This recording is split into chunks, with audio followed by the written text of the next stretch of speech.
Hey, this is Isar, and welcome to lesson 3 in your micro interactions training.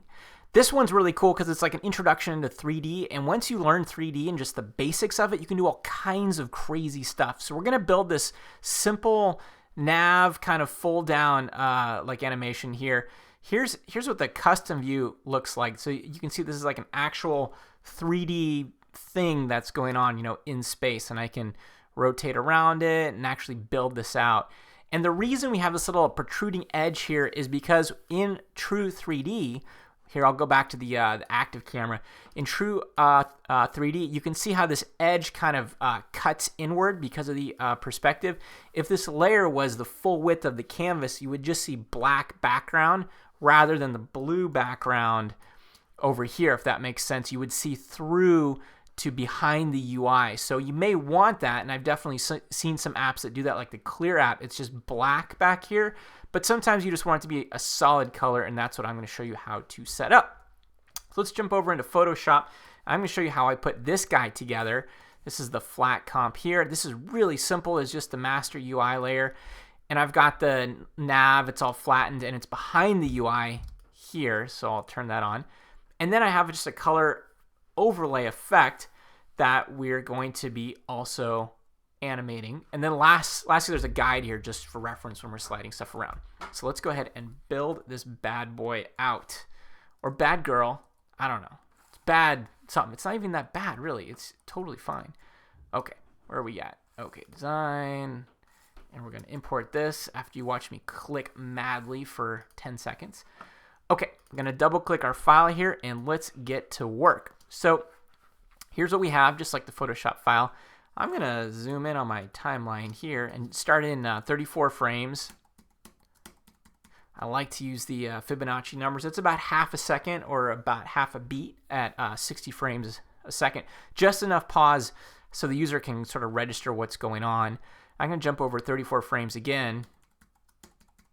And we're just going to start to animate this guy here. I'll put a position keyframe here. This is where we want it to end up, so I'm going to be working backwards here. I'm going to hit J to go to the previous keyframe, and I'm just going to slide this guy up so it snaps with the guide. Now I can hit Command: to hide the guide because its job is done. And now we've just blocked out this little sliding thing here. And I'll go close the work area over here by hitting N on the keyboard for end. And now, boom, there we are. Sweet sauce. Now let's go animate this guy. So check this out. So to make this a 3D layer, you just click this little 3D icon region right down here. Boom. You'll notice that the anchor point turns into this weird shape here called a jack because it's shaped like a three-dimensional jack. I think that's a truly appalling name for it, but that's what people call it. Now check it out. If I was to rotate, and we're going to be using the X property, it's just rotating from the middle point. So as you learned previously, if you hit Y on your keyboard to get the anchor point tool, you can just click and drag it up, snap from the top, and now we can rotate and it'll sort of hinge like that.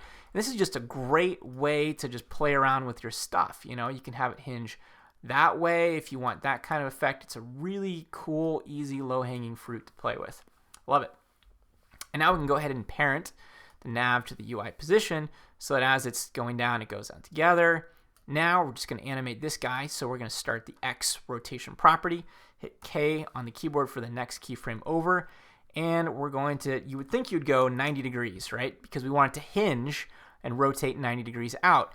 Now check this out. Here's something that's really important, and you may not get this the first time if this is your introduction, but what's happening is this is in true perspective here, so 90 degrees is not going to be flat to the camera.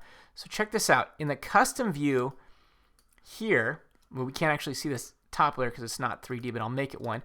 Okay, so in the custom view here, I'll just rotate the camera by hitting C on the keyboard. You can see this is actually 90 degrees, right? This 90 degrees that we created here corresponds to 90 degrees here. But because the custom view that we're looking through is actually like a lens, it creates vanishing points. And so when we go to the active camera view, this is actually going backwards in space. In order to have it be 90 degrees flat, we would have to be looking through the front view here. And you don't have to worry about this a whole lot, except that notice that there isn't really much of a visual perspective effect with the front view, whereas with the active camera view, you can see this. The camera lens is actually causing these sides, left and right, to angle in. See, this is like angling in that way, and this is going in that way. So what do? Because what's happening now is that as the numbers add up, right? Like the starting point of this and the ending point of this, these keyframes, I'll just hit U to show us this is all we're working with here, is that these keyframes work up. The math works up, but visually we're seeing this blackness back here that we're seeing through the UI, past it. So what I recommend doing, it's a little hacky, I know, but it'll totally get you past this, is just drag this back after deselecting all these guys. Let's undo that because we messed with it. And this top layer does not need to be 3D also, so I'll just undo that as well. So now we're just working on this layer. You can just drag back until it visually lines up. And I know that may seem like, you know, not cool, especially if you're in the UX UI world where things have to be mathematically precise, especially if you're speccing out to your dev. But it's one thing to build this out visually and then tell your developer, look, like, it just don't see past it on the sides, you know, or at all. Just have it look square, but with perspective to it. So that's exactly what we created, and that works. This lines it up now perfectly. It's at 57 with this active camera viewport that we're looking through. Now you can make cameras in After Effects. You can change the distortion. We're not going to cover that in this tutorial. I just want to show you sort of how to set this up so you can get that nice clean square effect, and then you look out past the sides, you don't see black, because in the Photoshop file that we created here, the layer actually extends, you know, left and right. So that was why we set things up that way. So that's just a great way to sort of work around some of these contradictions between the inherent true 3D space of After Effects and the sort of fake 2D space in apps, which you'll be using most of the time. Let's go ahead and animate the layer style. So I'll twirl this down, close up our transform, go to our layer styles. I'm going to turn that on, and we'll see that the layer style here is on also. So I'll find our keyframes. This is our start keyframe. And we'll set that opacity, and I'm just going to drag it out, and we're going to make this 0. And then I'm going to hit U on the keyboard to close everything up, and then drag this out to the end. So now it goes to 70%. And that's how we create this really, really cool, simple effect. And if you want to view the cool perspective, click where it says Active Camera, go to Custom View, and then you have this cool angled view. You'll only see objects that are in 3D space. So if you want to see the UI as well, you can click that. That'll put the whole thing into true 3D space.